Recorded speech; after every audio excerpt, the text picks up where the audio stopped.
Good morning, Bande Matram. Welcome all of you. The topic to be discussed right now is on in our yoga there is no room for sacrifice. It is from Mother. Finally, we'll conclude with Sri Aurobindo. One divine message I can remember. Sri Aurobindo quotes on sacrifice, sacrifice, sacrifice, sacrifice, three times. Not for the sake of sacrifice, but for the divine. Most of the time we claim that we are sacrificing our life for family, for relatives, for my kith and kin. So many ways we claim. But Sri Aurobindo categorically says sacrifice, sacrifice, sacrifice, sacrifice for the sake of the divine, not for any, not for the sake of sacrifice. It must be for the sake of sacrifice. Anyway, Mother clarifies later. In our yoga, there is no room for sacrifice. In its pure sense, it means consecrated giving. Consecrated giving. That is what you have to remember brightly. Consecrated giving, making sacred to the divine. That is what is required. In its pure sense, it means consecrated. What is the sacrifice already definitions here Mother defines? It means a consecrated giving, a making sacred to the divine. Then, if you have the slightest feeling regarding the sacrifice, if you have the slightest feeling that you are making sacrifice, then it is no longer a surrender. Surrender and sacrifice, already the word used to that phrase is used, consecrated giving. So when you feel you are sacrificing, definitely there is no surrender because this is ego. If you feel you have the slightest feeling that you are making sacrifice, it is no longer surrender. True surrender enlarges you. Very interesting, Mother's quotation. True surrender enlarges you. It increases your capacity. It gives you greater measure in quality and quantity, and which you could not have heard by yourself. Two things, very interesting session, interesting topic, interesting message from the Mother. Initially, Mother quotes, there is no room for sacrifice in our yoga. Second, in the pure sense, this sacrifice, what really is meant, consecrated giving, making sacred to the divine. That is what. So that is what. And suppose I have got slightest, even the little ego, which I feel I am doing the sacrifice, then it is not surrender. That's what Mother clarifies. If you have the slightest feeling that you are making sacrifice, then it is no longer surrender. Then what is true surrender? That another question comes. Next question. True surrender enlarges you. True surrender enlarges you. Increases your capacity. Number two. Number three, it gives you greater measure in quality and quantity. So if you have got the true surrender, the output is like this. I will quote it again. Most of the time, we get bewildered. We don't know what really we are doing. If really you have got the true surrender, a true surrender enlarges you. Number one. Number two is increases your capacity. Number three, give you a greater measure in quality and quantity. This is the this is the true surrender. This is the true surrender. Again, Mother goes forward. Even the gods have to make surrender to the Supreme if the divine creation has to be realized upon the earth. Even the gods have to make their surrender to the Supreme. That is required. Most of the question, the time there is a question, we the human being are surrendering, or what about the gods? That's what Mother clarifies. Even the gods make surrender to the Supreme. If the divine creation has to be realized upon earth, this is necessary. Even the gods, they have to surrender. Without surrender, nothing visible can be achieved. So surrender to the Supreme is a must for the gods. Again, mother goes one more step ahead. The true, the lasting quietness in the vital and the physical and in the mind comes from the complete consecration.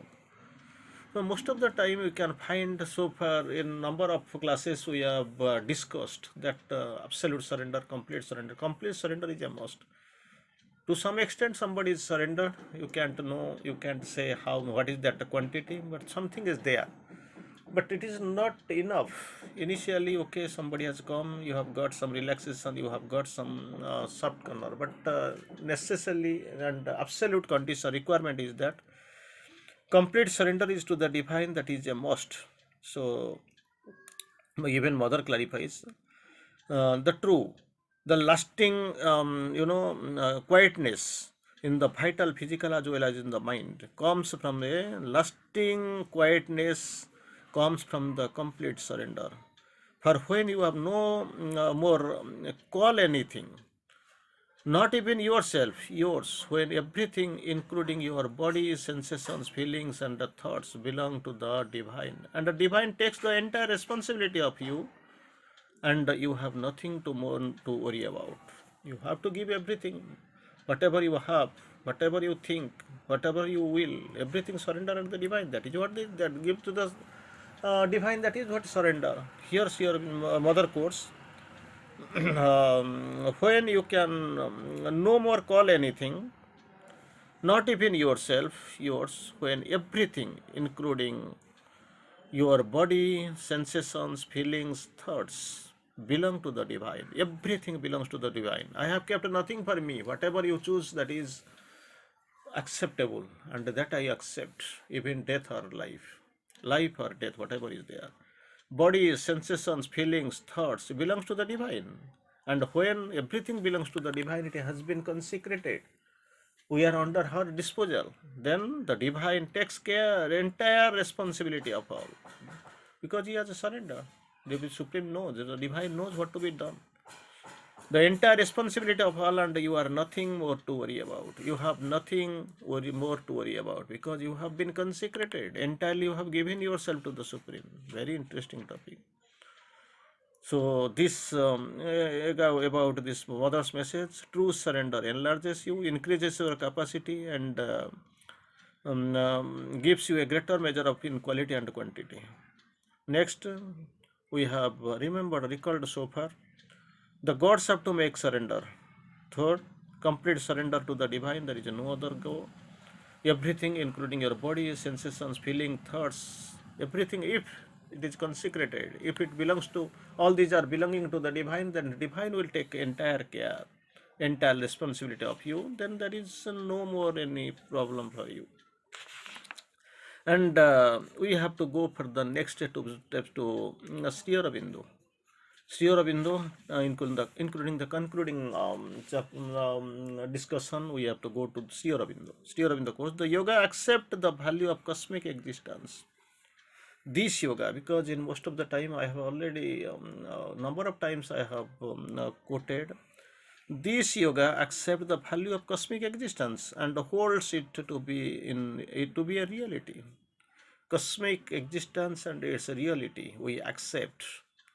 This yoga accepts, Sri Aurobindo accepts, mother accepts. Its object is to enter into a higher truth consciousness and the divine supramental consciousness. So this is the object. Object is not your roti kapda makan.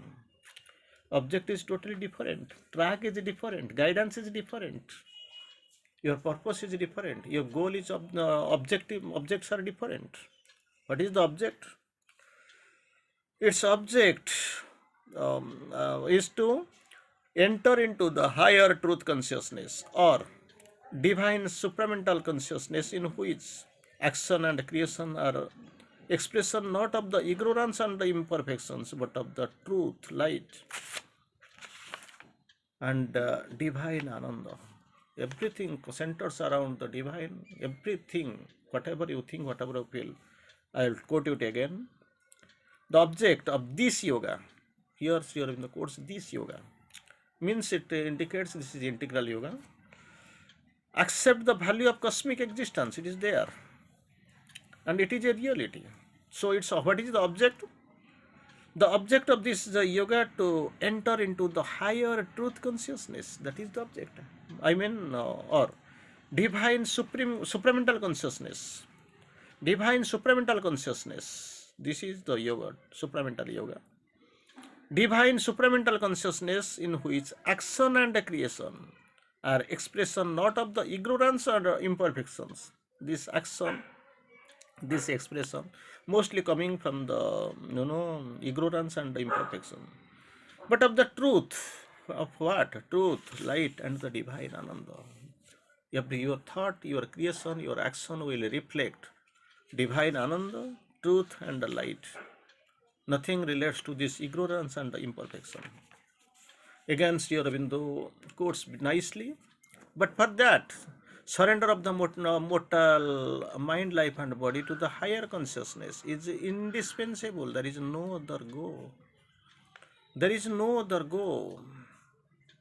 It has to be surrendered because your purpose is truth, light, and divine Ananda to enter to that arena. For that, actually, human pace, human knowledge, human endeavor is not enough. So for that, actually, surrender is a must. But surrender for what? Mind, life, and body. To what? Surrender to what? To a higher consciousness is indispensable. And since it is too difficult for the mortal human being to pass by any of its own effort beyond mind, already again and again we keep calling, without any unaided effort. Human effort is very much limited. Without an unaided effort, nothing more can be accomplished. So here, effort beyond mind to a supramental consciousness in which the dynamism is no longer mental but quite another power. Dynamism is there, but this dynamism it is no longer mental, but quite another power. That dynamism exists. That is not the mental dynamism. In yoga, of course, some dynamism you feel, but actually this is not the dynamism what Sri Aurobindo actually quotes and explains. This is dynamism of another power. What is that power? Only those who can accept the call to such a change should enter into the yoga. Should a call, if you have got the call, that's what Sri Aurobindo clarifies. Nothing to hide from the sadhaka, because in the latter part of life, somebody will come and complain that I have done everything, I left everything. I have come upon here to face the ordeal. You told I have come. I was convinced I came. Nothing like this. Sri Aurobindo from the very beginning quotes. Only those who accept the call, that is the condition. Who accept, call is there for us. And somebody is paying attention, heeding any attention, somebody is not. Even if somebody is paying some attention, he is coming, and on the second phase, they are actually quitting the scenario. So here Sri Aurobindo has categorically told those who accept the call to such a change, to such a change, this is a change, should enter into this yoga. This yoga. So this yoga, that is different.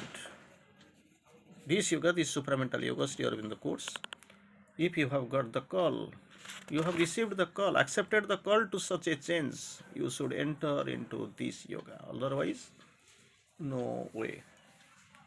You should think about many times, because it is not, of course, valid for you, because you have already crossed a long path. He chooses the infinity has been chosen by the infinity. So it is not a new chapter for you, new call for you. You have been selected. You have been moving throughout, and the journey is, of course, a long distance you have already covered. Here you are on the transitional phase, somewhere in between, many lives to go. So for that, this may not be valid, but still then, if you have any ambiguity, if you have anything to be remembered, think that this call, because it is not an easy process. Simultaneously, supramental yoga ascend and descend. Ascent of the embodied being to its highest source, and the descent of the the Godhead into the embodied being. So definitely, final line is a very important line from Sri Aurobindo. Those who can accept the call of to such change should enter into yoga. Thank you for now. We'll meet later. Bye.